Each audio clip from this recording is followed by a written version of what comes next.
Today is the 26th of August 2010, and this is the 38th time we are talking on the Majjhima Nikaya Suttas. And now we come to Sutta 93, Assalayana Sutta. To Assalayana. Thus have I heard, 1 minute, the next following suttas, the few following suttas are all concerned the Brahmins. It's quite interesting. The sutta show at the time of the Buddha how these Brahmins always try to assert their superiority and try to argue with the Buddha. Thus have I heard. On one occasion, the Blessed One was living at Savatthi in Jeta's Grove, Anathapindika's park. Now at that time, 500 Brahmins from diverse provinces were staying at Savatthi for some business or other. Then those Brahmins thought, this recluse Gotama describes purification for all the four castes. Who is there able to dispute with him about this assertion? Stop here for a moment. These Brahmins, they claim that only they are pure. All the other castes, the other three castes are impure. Also, they claim that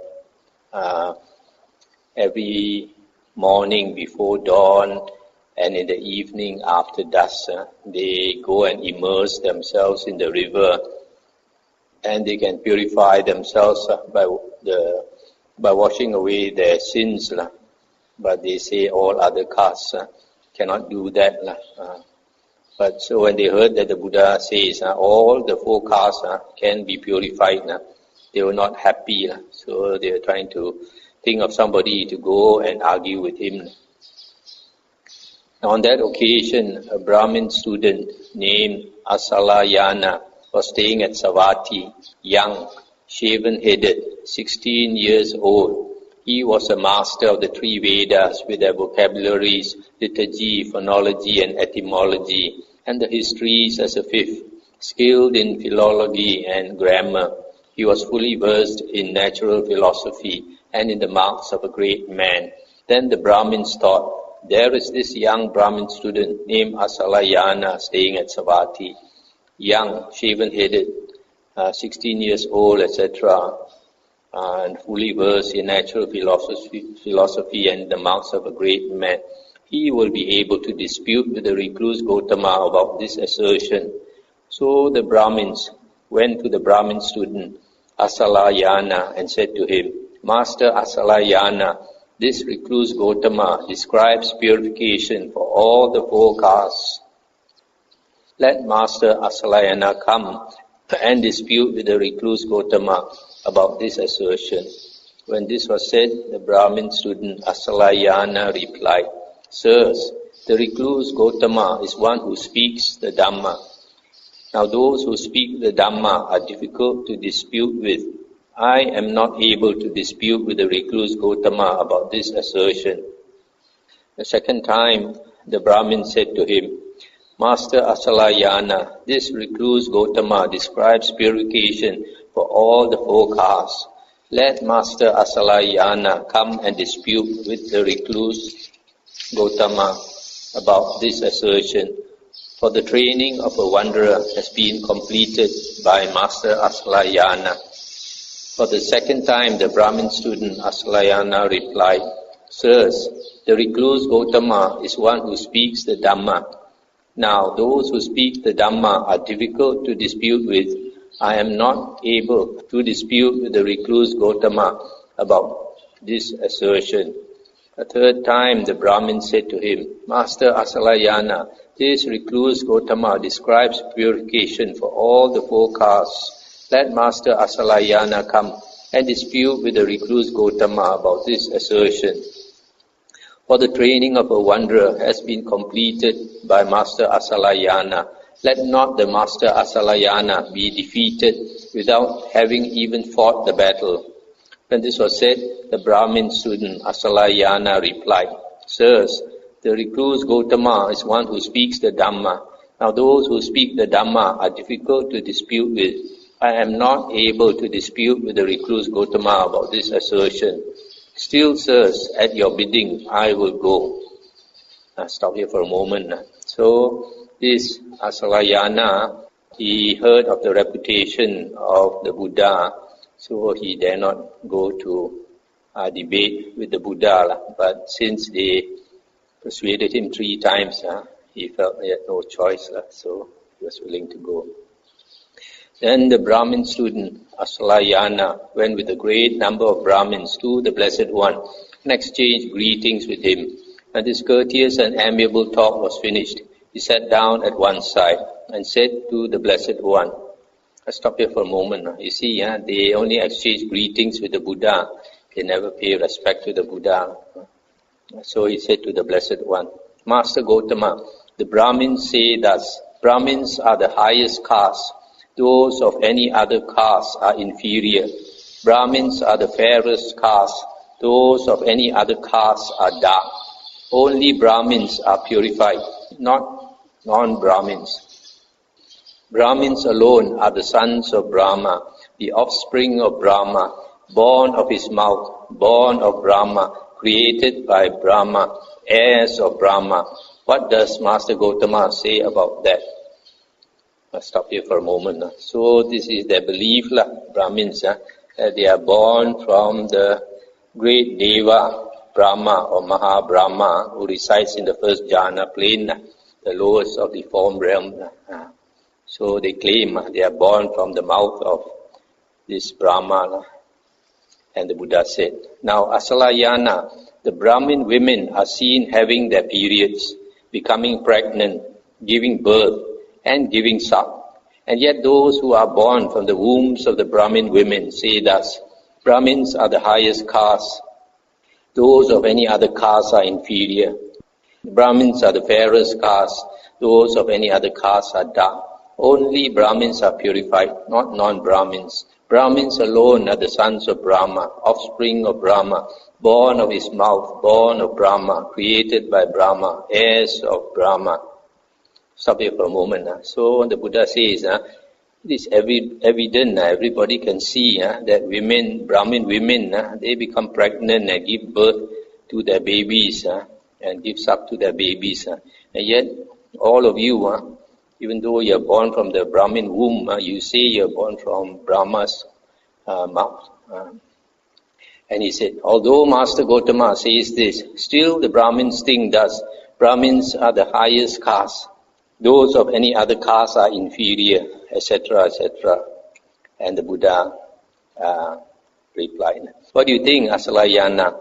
Have you heard that in Yona and Cambodia and in other outland countries there are only 2 castes, masters and slaves, and that masters become slaves and slaves masters? So I have heard, sir.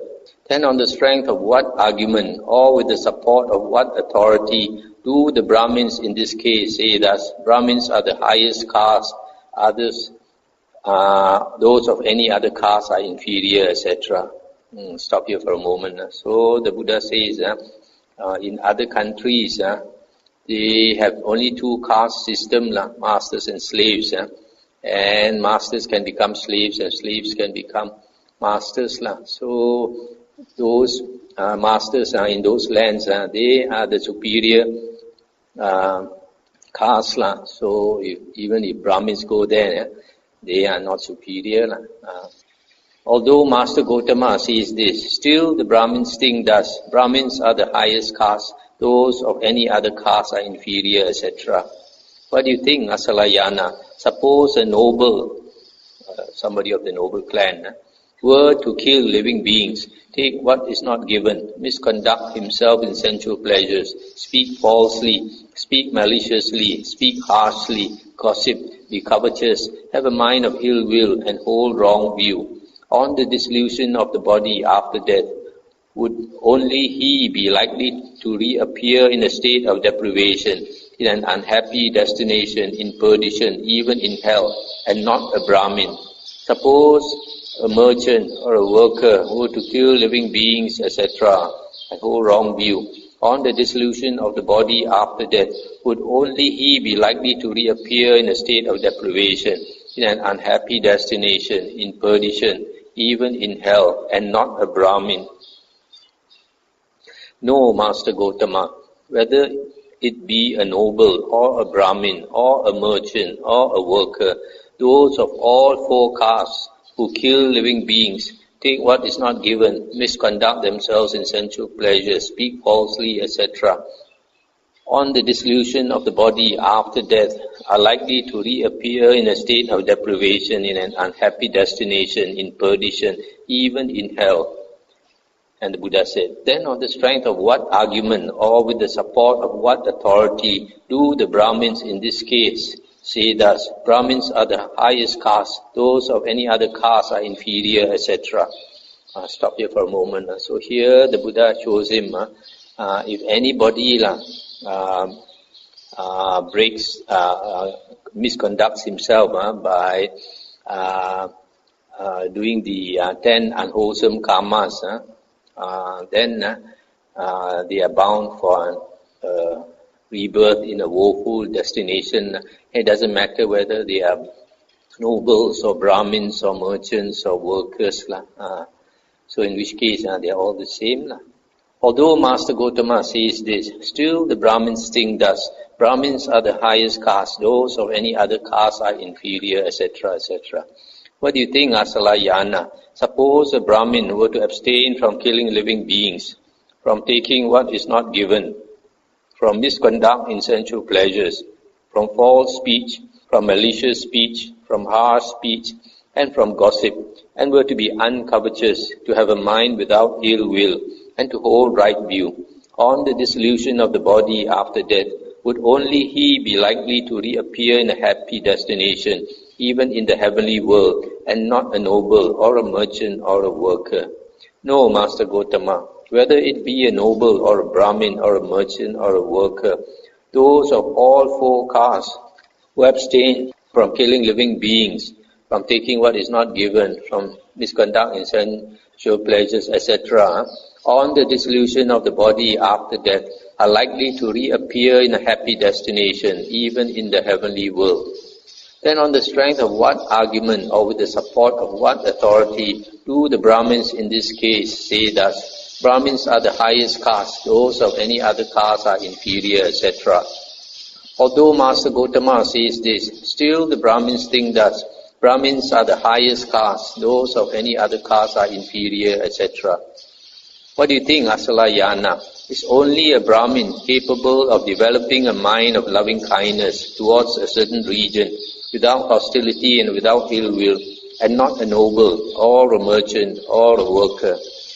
No, Master Gotama, whether it be a noble or a Brahmin or a merchant or a worker, those of all four castes are capable of developing a mind of loving kindness towards a certain region, without hostility and without ill will.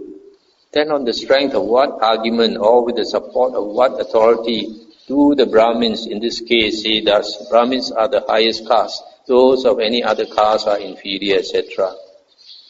Stop here for a moment. These Brahmins, they hope that after death they will be reborn in the Brahma heavens to have union with Brahma. So they like to practice these Brahma Viharas, this meditation on the divine abidings, where they radiate loving four things, loving kindness, compassion, joy and equanimity. The Pali is Metta, Karuna, Mudita and Upekkha. So when they practice this meditation, then they can attain the jhanas, and they can be reborn in the Brahma heaven. But here he conceded that not only a Brahmin can practice this meditation, any person of any other caste can also do so. Although Master Gotama says this, still the Brahmins think thus. Brahmins are the highest caste, those of any other caste are inferior, etc. What do you think, Assalayana? Is only a Brahmin capable of taking a loofah and bark powder, going to the river and washing off dust and dirt, and not a noble or a merchant or a worker?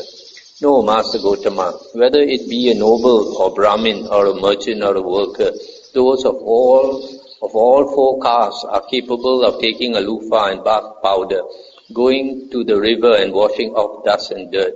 Then on the strength of what argument or with the support of what authority do the Brahmins in this case say thus? Brahmins are the highest caste, etc.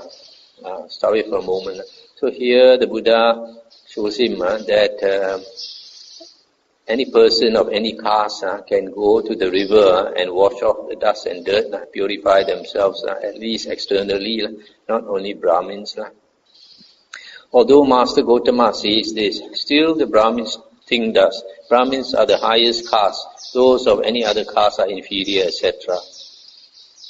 So he keeps insisting that Brahmins are the highest caste. What do you think, Assalayana? Suppose a head anointed noble king were to assemble here 100 men of different birth and say to them, "Come, sirs, let any here who have been born into a noble clan, or a Brahmin clan, or a royal clan, take an upper fire stick of salala wood, sandalwood, and padumaka wood, and light a fire and produce heat. And also let any who have been born into an outcast clan, a trapper clan, a wickers workers clan, a cartwright's clan, or a scavenger's clan, take an upper fire stick made from a dog's drinking trough, or from a pig's trough, from a dustbin, or from castor oil wood, and light a fire and produce heat." What do you think, Assalayana? When a fire is lit and heat is produced by someone in the first group, would that fire have a flame, a color and a radiance? And would it be possible to use it for the purposes of fire? While when a fire is lit and heat is produced by someone in the second group, that fire would have no flame, no color and no radiance, and it would not be possible to use it for the purposes of fire.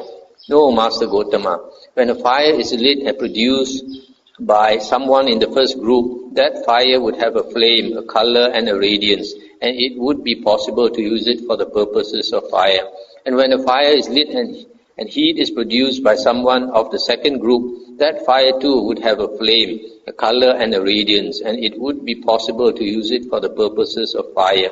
For all fire has a flame, a color and a radiance, and it is possible to use all fire for the purposes of fire. Then on the strength of what argument or with the support of what authority do the Brahmins in this case say thus? Brahmins are the highest caste, etc. I'll stop here for a moment. So here the Buddha says there are two groups of people here.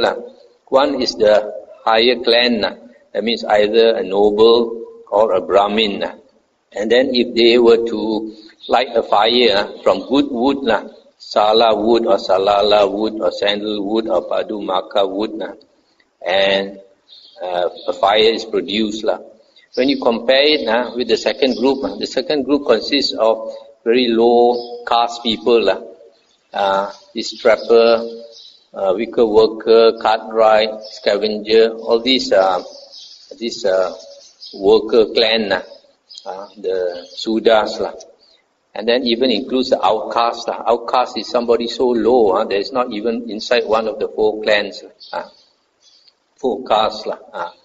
And then these second group, being of low birth, on top of that, they take wood from dirty places, like a dog's drinking trough and a pig's trough, where the dog drinks the water or the pig drinks the water from the dustbin, and castor oil wood, and if they were to produce a heat, a fire, using this dirty wood, this second group, when they produce a fire, the fire is still the same, whether it's produced by this higher clan or the lower clan. The fire, the radiance, flame, the heat, color, everything would still be the same. It doesn't matter what wood you use, and it doesn't matter who produces the fire. So the Buddha shows him, then they are all the same. Although Master Gautama says this, still the Brahmins think that Brahmins are the highest caste, those of any other caste are inferior, etc. What do you think, Assalayana? Suppose a noble youth were to cohabit with a Brahmin girl and a son was born from their cohabitation. Should a son born from a noble youth and a Brahmin girl be called a noble after the father or a Brahmin after the mother? He could be called both, Master Gautama.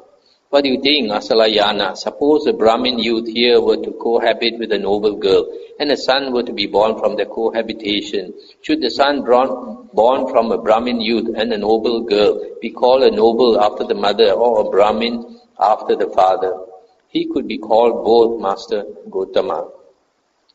What do you think, Assalayana? Suppose a mare were to be mated with a male donkey and a foal were to be born as the result. Should the foal be called a horse after the mother or a donkey after the father?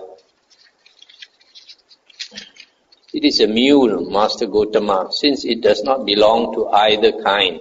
I see the difference in this last case, but I see no difference in either of the former cases.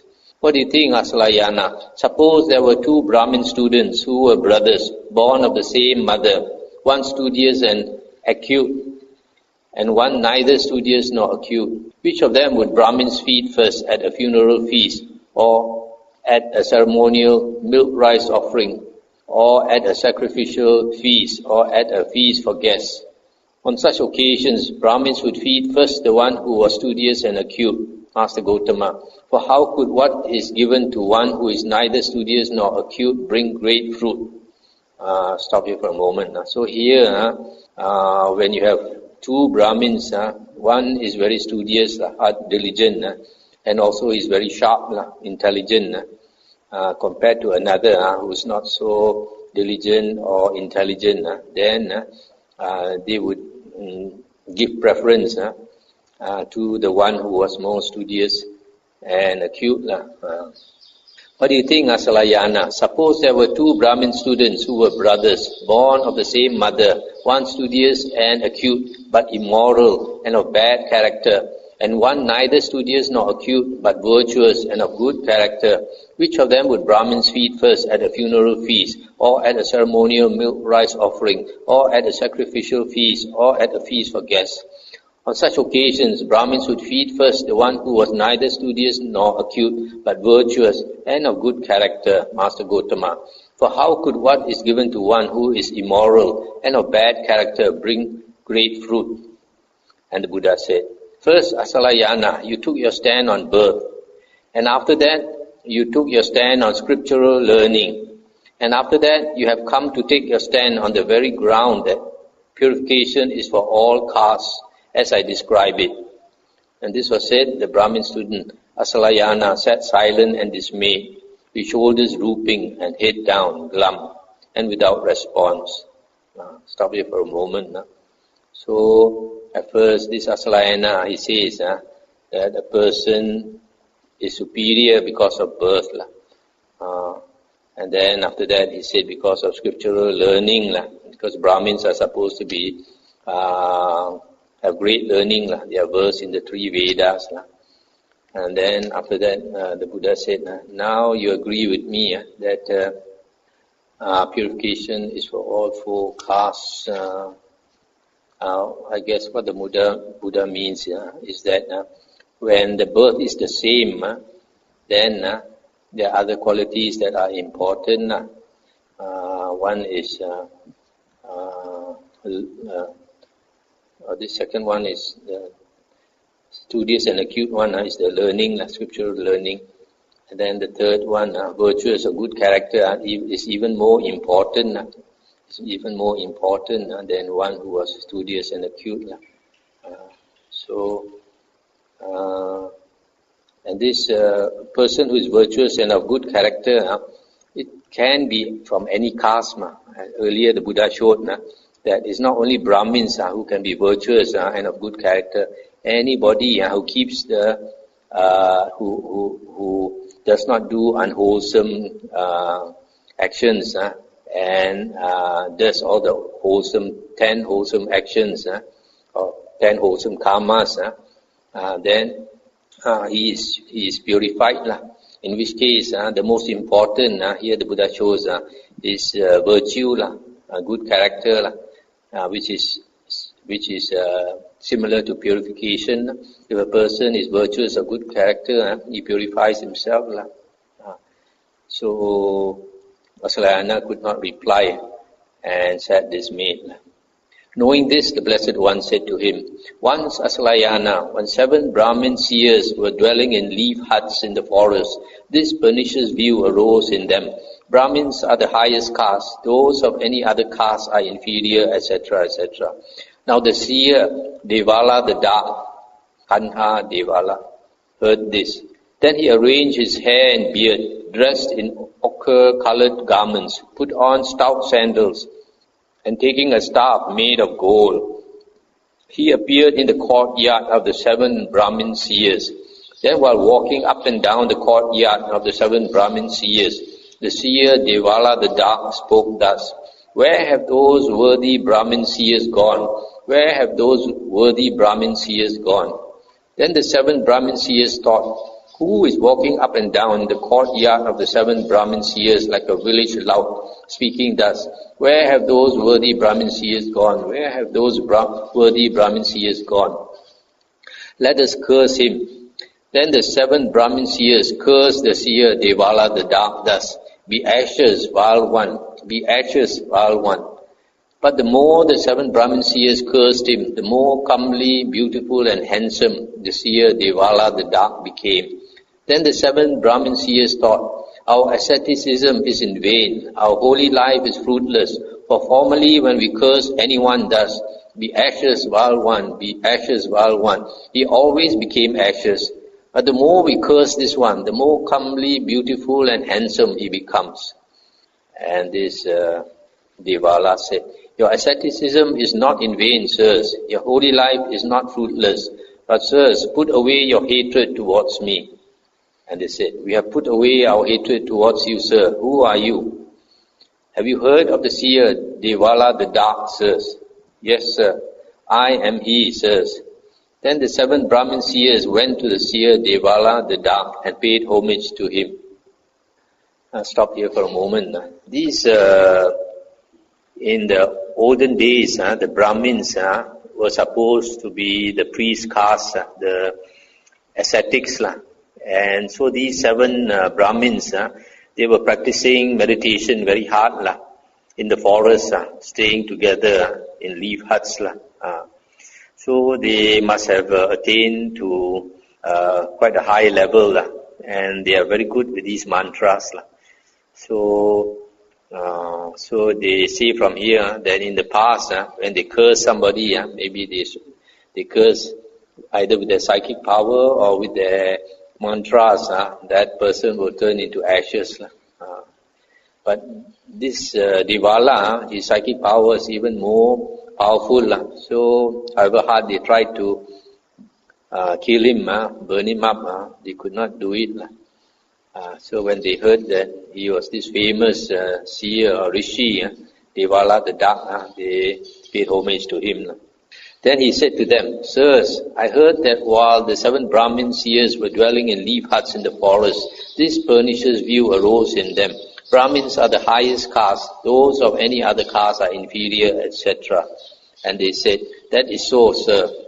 But sirs, do you know if the mother who bore you went only with a Brahmin and never with a non-Brahmin? And they said, no, sir. But sirs, do you know if your mother's mothers back to the 7th generation went only with Brahmins and never with non-Brahmins? And they said, no, sir. But sirs, do you know if the father who begot you went only with a Brahmin woman and never with a non-Brahmin woman? No, sirs. But sirs, do you know if your father's fathers back to the 7th generation went with only Brahmin women and never with non-Brahmin women? No, sir. Stop here for a moment. So here the Buddha is showing them, you don't actually know whether you were born from a pure Brahmin mother and father, because you don't know who they slept with and all these things. But sirs, do you know how the conception of an embryo in a womb comes about? Sir, we know how the conception of an embryo in a womb comes about. Here there is a union of the mother and father. And it is the mother's season, and the being to be reborn is present. Thus the conception of an embryo in a womb comes about through the union of these three things. Then, sirs, do you know for sure whether that being to be reborn is a noble or a Brahmin or a merchant or a worker? Sir, we do not know for sure whether that being to be reborn is a noble or a Brahmin or a merchant or a worker. That being so, sirs, then what are you? That being so, sir, we do not know what we are. Now, Assalayana, even those 7 Brahmin seers, on being pressed and questioned and cross-questioned by the seer Devala the Dark on their own assertion about birth, were unable to support it. But how shall you, on being pressed and questioned and cross-questioned by me now, on your assertion about birth, be able to support it? You who rely on the teacher's doctrines are not even fit to be their spoon holder, Puna. And this was said, the Brahmin student Assalayana said to the Blessed One, Magnificent Master Gotama, etc. From today let Master Gotama remember me as a lay follower who has gone to him for refuge for life. That's the end of the sutta. So here the Buddha says, in the past, these 7 Brahmin seers so arrogant about their birth, but when they were questioned and cross-questioned by the seer Devala, this seer Devala is Devala the Dark. That means he's not a Brahmin. He's a dark fellow. So when he questioned and cross-questioned them, they admitted they don't know actually. Before their birth, they are supposed to be that this Gandhabba, this intermediate body that lodges itself in the womb. So they don't know their previous birth, whether their previous birth they were a Brahmin or a noble or a merchant or a worker. So that being so, they don't really know what they were before. So